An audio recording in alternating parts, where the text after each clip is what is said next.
restablecer lo que es urgente restablecer en la iglesia.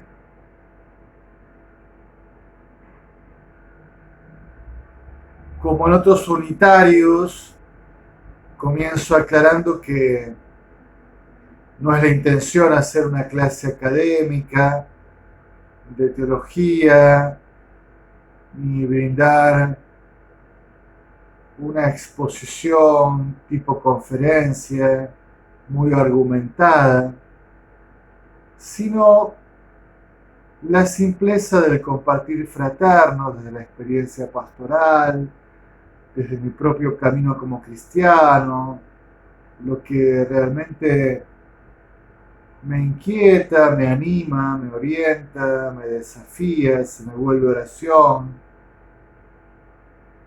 también caridad pastoral. El verbo restablecer lo prefería otro que podría haber usado, que es el verbo restaurar. Con matices van en el mismo sentido, solo que me parece que restaurar habla más de recuperar, en este caso desde el punto de vista artístico, generalmente una escultura, una pintura, para que luzca como en sus orígenes. Y supone que sobre él ha pasado el tiempo, quizás otras manos encima han cambiado la configuración original, o los factores climáticos, ambientales, la humedad, el salitre, etcétera, lo han dañado. Restablecer también tiene un poco ese sentido, es volver a la estabilidad originaria, al proyecto fundacional, a lo que dio identidad desde los comienzos.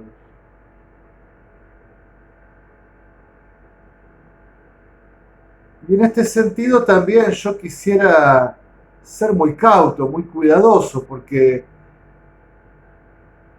en la actual hora del camino de la iglesia peregrina, donde se han reeditado las dicotomías, las tensiones polémicas, por ejemplo, entre los famosos progresistas y conservadores, parecía que hablar de restablecer supone una actitud conservadora en contra del cambio, de la novedad, de la originalidad y de la espontaneidad, de la fuerza del espíritu. Y en verdad, claramente no. Restablecer me parece una palabra eclesial que nos surge, porque lo que advierto en mi trato pastoral con las personas, en ámbitos diversos, ¿no? En el trato con los laicos, innumerables veces en el confesionario. También dentro de la dinámica del presbiterio y otros espacios en los que participo, es una creciente desorientación, una creciente confusión. Y a mí me duele sobre todo cuando los que lo experimentan son las personas más débiles, más frágiles. A veces cristianos más simples, que han accedido a una formación básica, de buena voluntad, de recta intención, piadosos, devotos, que expresan, pero me están cambiando todo. Antes me habían enseñado esto, ahora me enseñan otra cosa. Ya no sé bien qué creer. ¿Cuál es nuestra fe? Padre, dígame, ¿en qué me afirmo? ¿En qué me apoyo? Parece que todo está temblando. Bien, cuando este planteo, dicho con estas palabras u otras, viene de los hermanos más débiles, más frágiles, a los que debemos cuidar más, me preocupo, me inquieto, porque me digo, quizás estamos escandalizando a los pequeños.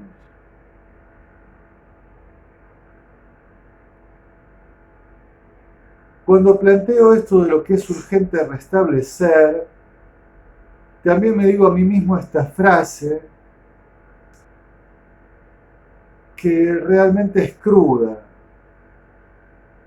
Voy a intentar desarrollarla con la mayor caridad evangélica y fraterna, ¿no? Me digo esta frase: agonizar y morir con dignidad. Es una expresión, ya digo, cruda, ¿no? Pero ¿a qué la estoy refiriendo? Miren, a veces yo creo que uno en la vida tiene que empezar a aceptar que el tiempo de uno ya pasó y que ahora es el tiempo quizás de las generaciones posteriores a uno. A veces intentar sostenerse en el frente, por así decirlo, seguir teniendo el timón en la mano, las riendas en la mano, a veces es una falta de caridad y una falta de humanidad.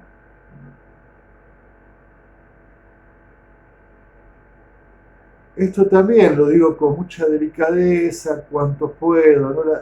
Las generaciones más grandes en la iglesia, a fuer de esto de que las personas ancianas deben ser tratadas con respeto, valoradas, cuidadas. Se debe agradecer toda su trayectoria, su empeño, el esfuerzo puesto en el camino. Yo creo que todo esto está muy bien. Pero a mis 53, yo a veces no percibo en las generaciones mayores de 75, mayores de 80, un buen testimonio. Lo digo con delicadeza fraterna, los veo que en lugar de dar paso a los siguientes, de darle continuidad a la obra, a veces los percibo atrincherados, ¿no? En mantenerse vigentes, en no perder el espacio. Y a veces no encuentro detrás de ellos continuadores que han formado discípulos, que han dado lugar a los que vienen detrás. A veces los percibo como atornillados, en no querer envejecer, en no querer morir. Pero es parte de la vida, de la historia, ¿no? Yo creo que hay que saber dar un paso al costado en un momento, permitir a las generaciones posteriores que hagan su propia aventura, aunque hagan algo totalmente distinto a lo que nuestra generación ha querido, ha deseado, y por lo cual ha luchado y ha dado la vida, ¿no? Digo esto porque me parece que quisiera solicitarle a esa generación que en parte ha vivido el Vaticano II, el Concilio Vaticano II, a veces participando, han quedado muy pocos participantes, pero aquellos que lo han vivido, ya siendo jóvenes o estando en cierta adultez, que han intentado ser el primer movimiento, la primera concreción de la realidad del concilio,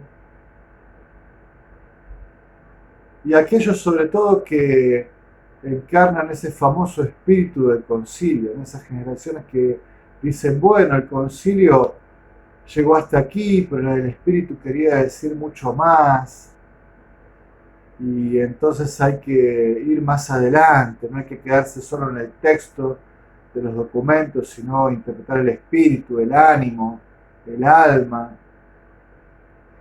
Son esa generación que quizás Benedicto XVI y otros más han identificado con la dinámica o la hermenéutica de la ruptura. También aquellos identificados con la hermenéutica de la reforma en la continuidad. Esas generaciones que a veces en el fondo llamamos progresistas y conservadoras. Yo quisiera que esas generaciones tengan paz, que también siembren paz en la iglesia. Porque a veces lo que yo percibo, lo digo humildemente, ¿no? Es que están empeñados en llevar adelante su obra, lo que ellos quisieron hacer, lo que interpretaron del concilio, no dejan espacio.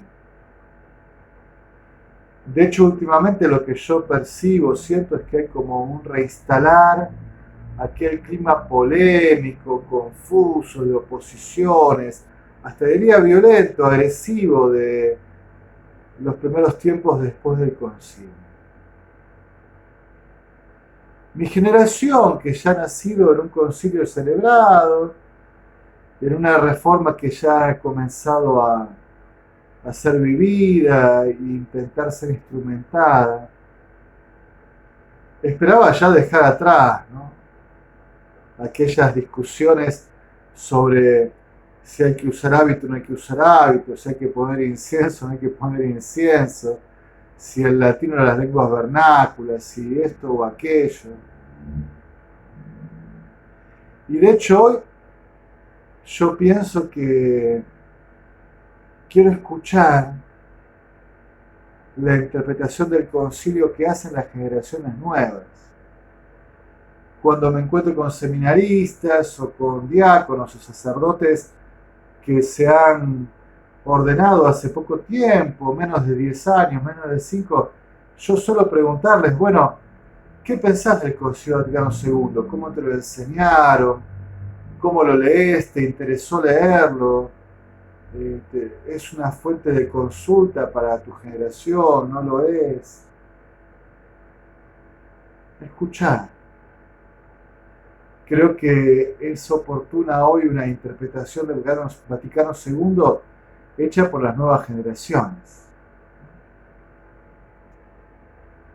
Dicho esto, yo creo que hay que dejar de lado aquellas discusiones sobre el concilio, el espíritu del concilio y antiguas vendetas entre facciones de progresistas y conservadores, de reformistas y a ultranza, y de reformadores más limitados en la continuidad de la iglesia de siempre, para, bueno, simplemente poder escuchar, leer lo que les significa a las generaciones nuevas este acontecimiento eclesial llamado Concilio Vaticano II. Hecha esta aclaración, yo pienso que hay que restablecer algunas cosas con urgencia. Restablecer la sana doctrina. Qué expresión, ¿verdad? Esta del Nuevo Testamento, Pablo la usa con Timoteo en alguna otra ocasión. ¿Qué es la sana doctrina? Bueno, el Nuevo Testamento, ahora no puedo darles un montón de citas, pero está opuesta, sobre todo en San Pablo, a las doctrinas puramente humanas. Doctrinas puramente humanas, quizás de moda, de consenso, ideológicas, que intentan imponerse en el concierto de la cultura del mundo, y la sana doctrina siempre encarnada por el Evangelio, por la Sagrada Escritura, por lo que han recibido los apóstoles y nos han transmitido. Esa sana doctrina hay que cuidarla, hay que custodiarla, hay que transmitirla.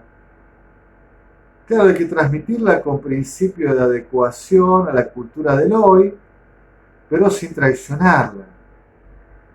La misma sana doctrina de siempre, presentada de forma que puede ser impactante, novedosa, transformadora en el mundo de hoy.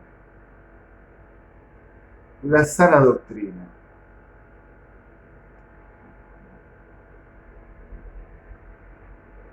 Me es habitual encontrar, como digo, personas que no saben en qué tienen que creer, si las cosas han cambiado. Hoy mi consejo habitual también es, bueno, la palabra de Dios, la Sagrada Escritura, lo que lees allí. También me preocupa a veces, ¿no?, que hay lecturas exegéticas que se distancian del sentido literal del texto. Se distancian de un modo casi incomprensible, ¿no? Y hay personas que dicen, no, pero leía tal intérprete de la escritura, tal exégeta, tal comentarista, tal biblista, y el texto termina diciendo absolutamente lo contrario a lo que materialmente dice. Es preocupante esto, ¿no?, que el sentido espiritual o el sentido supraliteral no se apoya en el sentido literal, en términos técnicos, digamos, ¿no? Y entonces parece que hay como una especie de manipulación, de hacerle decir al texto de la escritura lo que no tiene intención de decir. Y además me preocupa que para leer la escritura en la iglesia, de nuevo, parece que hay que leer primero a los exégetas, a los comentaristas. ¿No era justamente una idea del Concilio Vaticano II y del movimiento bíblico que la Biblia vuelva a estar en la mano de todos, que sea fuerza y alimento para todas las personas? Claramente no en una interpretación libre al estilo luterano, una interpretación eclesial. Pero si para leer la Biblia hace falta tantas mediaciones, ¿no?, los exégetas, los comentaristas, lo que dice aquel, lo que dice el otro, parece que antes de leer la escritura tengo que leer a un montón de gente, ¿no? No puede doña Rosa, don Juan, leer la escritura personalmente, orarla, y animado por el Espíritu, en la fe de la Iglesia, dócil y disponible a la enseñanza del magisterio, comprenderla, vivirla, concretarla en su existencia. Ahora parece que para leer la escritura hace falta un montón de mediaciones e intérpretes, ¿no? Me parece que es una exageración también, ¿no?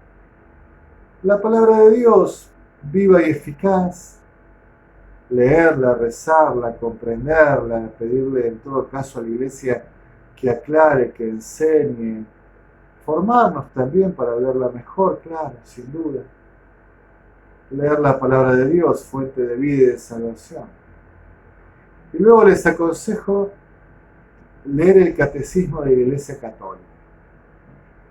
Yo mismo, cuando leo el catecismo, a veces encuentro expresiones que quizás hubiera consignado de otra forma, con otros matices, pero de ninguna forma se me ocurre que el catecismo de la Iglesia Católica no contenga la regla de la fe, que no haya registrado, recibido, transmitido bien la fe de la Iglesia viva a lo largo de los tiempos, la fe apostólica, la de los santos padres, la de los santos, la de los grandes teólogos, ya comprobada su buena doctrina, su buen influjo, que provoca frutos de santidad en la iglesia. El catecismo, ¿no? La sana doctrina. Restablecer la sana doctrina en la iglesia. Restablecer la fe y las costumbres contenidas en la tradición apostólica viva, ¿no? Tenemos una gran dificultad con temas morales. Y es verdad que hay una reflexión moral que está pidiendo desde hace mucho tiempo en la iglesia, acompañada por el crecimiento de distintas disciplinas humanitarias, la psicología, la sociología, la medicina, la ciencia en general. Ha pedido una mejor comprensión del dato revelado y de cómo aplicarlo, la costumbre en el uso de la praxis moral, de la praxis cristiana. Y es verdad que hay espacios polémicos, que hay un montón de matices, espacios donde no todo es tan claramente blanco y negro, hay inflexiones, hay ciertos detalles que tener en cuenta. Todo eso es cierto, siempre es verdad, pero el problema es cuando lo que fue bueno hace 2000 años ahora se transforma en algo que no es tan bueno, que es malo. Y lo que fue declarado malo durante 2000 años o desordenado o fuera del proyecto de Dios, ahora es presentado como algo que Dios quiere y está en su proyecto. Claro, ahí se produce una gran confusión frente a semejante ruptura, ¿no?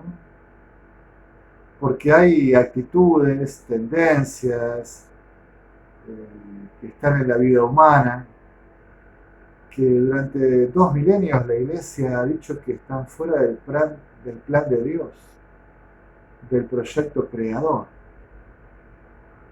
Y que ahora, porque se ha puesto de moda, porque los poderes lo exigen, bajo ciertas apelaciones a no discriminar, ¿no? Quieren ser incluidas en la moral cristiana como si tuviesen derecho propio, estatuto propio. Bajo esta situación que yo siempre digo, confundimos o separamos misericordia de santidad. Y entonces para ser misericordiosos resignamos la santidad. Otras veces, para intentar vivir la santidad, nos volvemos fríos, duros, ¿no? Crueles, sin compasión, sin capacidad de entender a los demás, su historia, su fragilidad, sus luchas. El problema es cuando separamos, claro, la santidad y la misericordia y la santidad. Pero parece que hay que restablecer cierta unidad de criterios y cierta claridad en materia de costumbres, de moral, ¿no? De la praxis de la vida cristiana.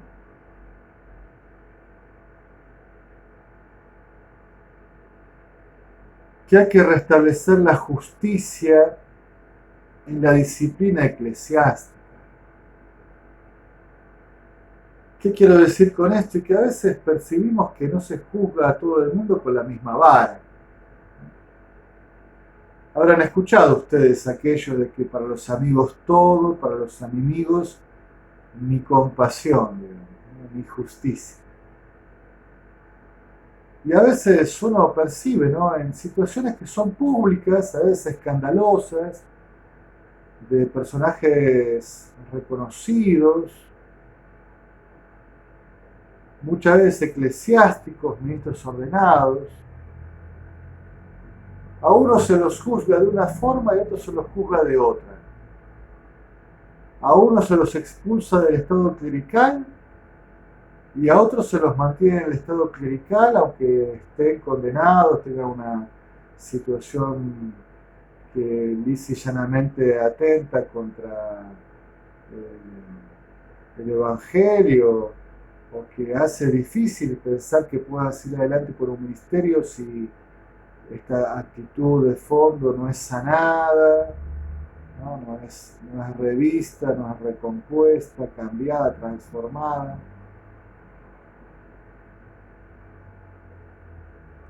Inclusive a veces cuando pensamos en las minorías, yo tengo mi inquietud, ¿no? Porque digo, ese matrimonio, por ejemplo, matrimonio cristiano, matrimonio sacramentado, como solemos decir, ¿no? Que hace tiempo que están juntos, que luchan, que no siempre ha sido fácil, que han superado todo tipo de tentaciones, que han combatido, que han tenido tiempos fecundos, alegres, otros no tanto, quizás que han superado heridas, quizás han tenido que afrontar el fantasma de la infidelidad, de lo que fuese, ¿no? Y que intentan ser fieles y que lo han hecho durante mucho tiempo, y de pronto les dicen, bueno, todo es matrimonio, todo es bueno. y aquel que rompió su vínculo sacramental, pero bueno, es débil, es frágil, ahora que comienza algo nuevo, que vuelva a la Eucaristía, todo, que vuelva a los sacramentos, no hay impedimento ninguno, porque en el fondo Dios nos ama a todos. Y es verdad, pero yo digo, ¿cómo se siente respetado y valorado en la iglesia el que fue fiel? ¿Cómo siente el que fue fiel, que combatió, que luchó, que no da lo mismo todo, digamos, ¿no? Ser fiel que ser infiel, perseverar que caer. Allí, digamos, hay algo que no está bien encauzado, digamos, ¿no? Y en este sentido tampoco una discriminación, bueno, se equivocó, cayó, nunca más, no tiene salvación, nadie dice eso, ¿no? Pero cómo matizar mejor, ¿no? Que hay que valorar a los que han sido fieles y han perseverado, que hay que llamar a la conversión a los que han caído, que hay que buscar caminos penitenciales para los que han roto quizás alguna pauta moral,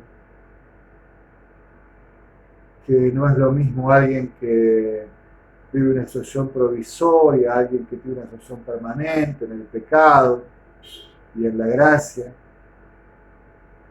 Hacer esas distinciones, ¿no? Como que para que se sientan los discípulos queridos, valorados, que no da todo igual, ser santo que no serlo, haber sido fiel 30 años que no haber sido nunca fiel, o ser fiel de a ratos nada más. Esta justicia, esta ponderación equilibrada,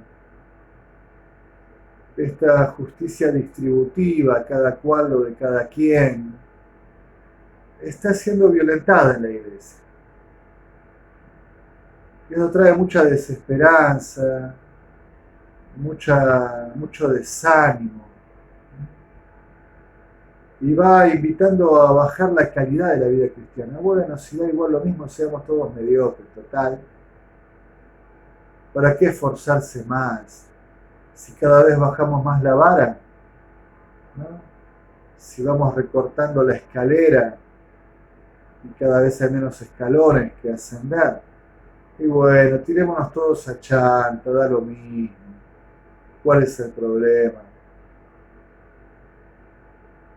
Creo que esta injusticia en la valoración de los casos a veces, ¿no? Esta vara distinta para medir según quién sabe qué criterios afectivos, de amistad, de mayor empatía ideológica o no, están haciendo mucho mal, son muy relativos, hay poca verdad allí. Habría que restablecer un equilibrio, una justicia, ¿no? En la disciplina de la iglesia. También restablecer el cuidado solícito y la actualización fiel y la presentación oportuna del dato revelado. Eliminar la ambigüedad magisterial. Hay que volver a cuidar la revelación, hay que volver a valorar la revelación, la palabra pronunciada por Dios y contenida en la Sagrada Escritura, la tradición apostólica en la cual la Escritura se engendra y que sigue viva por el Espíritu en la vida de la Iglesia, y el magisterio como servidor de esta revelación, ¿no? A veces les confieso que yo quisiera volver a una etapa anterior del magisterio, cuando se limitaba a hablar menos, mucho menos.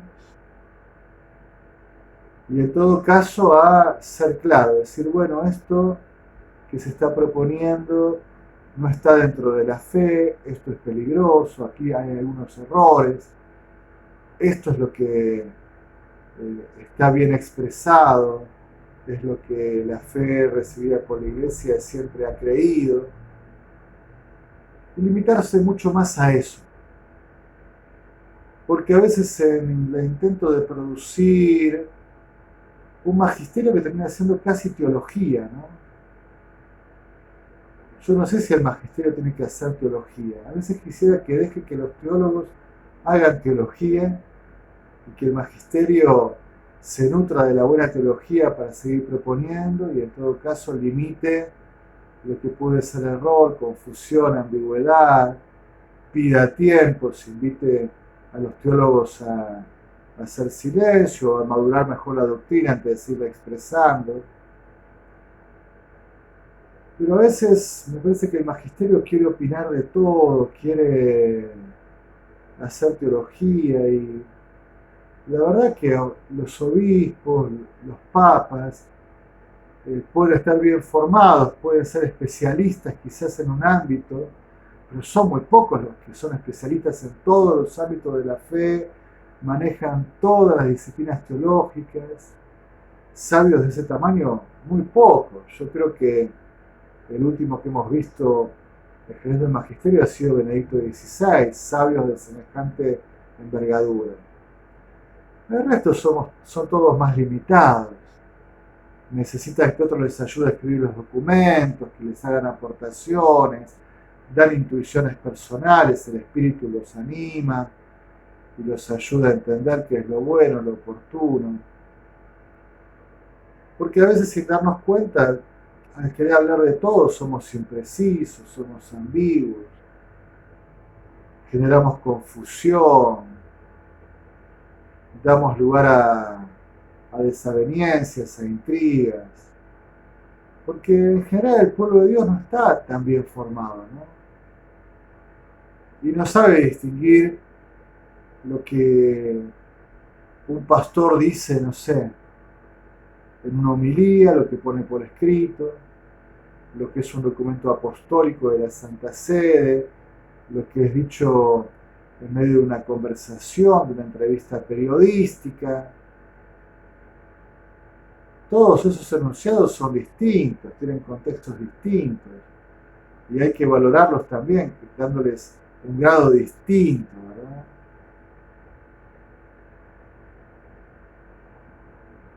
Creo que sería muy oportuno restablecer por eso un mayor cuidado, una mayor solicitud por el dato revelado.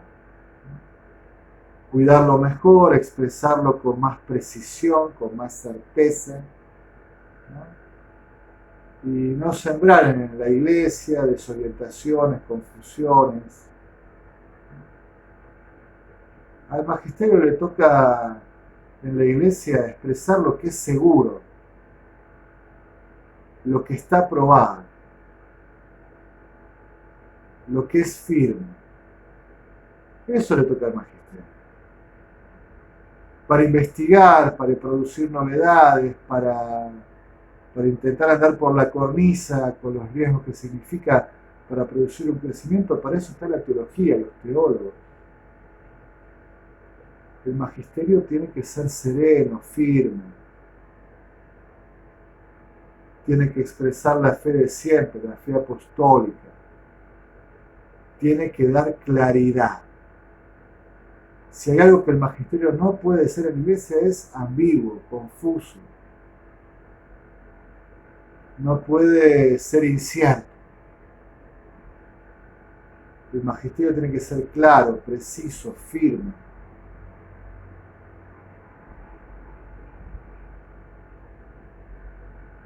Restablecer también el anuncio humilde pero triunfal del Evangelio eterno. Jesucristo resucitado, Señor de cielos y tierra. No ser triunfalistas, pero tampoco andar derrotados. A veces percibo una iglesia que anda pidiendo permiso para anunciar a Jesús, que tiene vergüenza de anunciar el Evangelio de Jesús, o que a veces lo recorta o lo acomoda tanto que ya no es el Evangelio de Jesucristo. por temor a los poderes de este mundo, porque no está de moda, porque decir tal cosa puede generarle conflictos o persecuciones. ¿Cómo vas a decir esto? A veces nos acomodamos demasiado a las agendas de este mundo. No está mal, la Agenda 2030 no tiene por qué estar mal, no tiene por qué estar bien. En todo caso, punto por punto, matiz por matiz, habrá que discernirla. Si expresa el plan de Dios, el proyecto de Dios, o si no. Si la iglesia puede acompañar o debe separarse, si debe acompañar totalmente o rechazar totalmente, si debe acompañar algunos aspectos y distanciarse de otros. ¿Desde dónde? Desde el Evangelio de Jesucristo. Desde el anuncio de la salvación que nos ha sido confiada.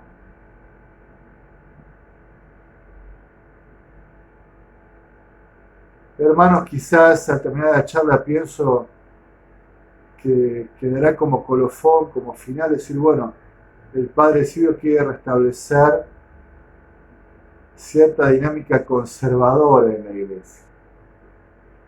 Y no es esa la intención. Sí quiero restablecer la fidelidad y la justicia, restablecer la santidad, junto con la misericordia, no sin ella, pero no separada de la santidad. Y sobre todo restablecer que quienes somos pastores en la iglesia, al pueblo de Dios, le demos un alimento bueno, el alimento ya probado, el alimento firme, que no les demos aventuras, riesgos de ponerse en la cornisa, incertidumbres, confusiones, ambigüedades, imprecisiones. Todo eso lo dejamos para otro momento, para el diálogo teológico, para el espacio académico, para la investigación. Pero al pueblo de Dios y a los simples y a los sencillos, ofrezcámosles como siempre lo que es seguro, lo que es bueno, lo que está contenido en la Sagrada Escritura, en la viva tradición de la Iglesia, en el magisterio auténtico y vivo de los santos, en el catecismo de la Iglesia de siempre. Quizás nos puedan criticar porque seamos demasiado clásicos, pero es mejor eso, que nos critiquen por ser clásicos, que por ser aventureros imprudentes, o por ser confusos y ambiguos, o con ideas novedosas, ¿no? Quizás llevar al error al pueblo sencillo, al pueblo humilde. Si yo quisiera restablecer en la iglesia lo que siempre ha sido estable y sólido, lo que siempre ha sido firme, lo que está probado, lo que ha dado frutos de santidad, lo mejor de la iglesia, lo mejor en la enseñanza de los santos, el magisterio solemne, irreformable, en la Sagrada Escritura, la tradición apostólica, lo que es cimiento,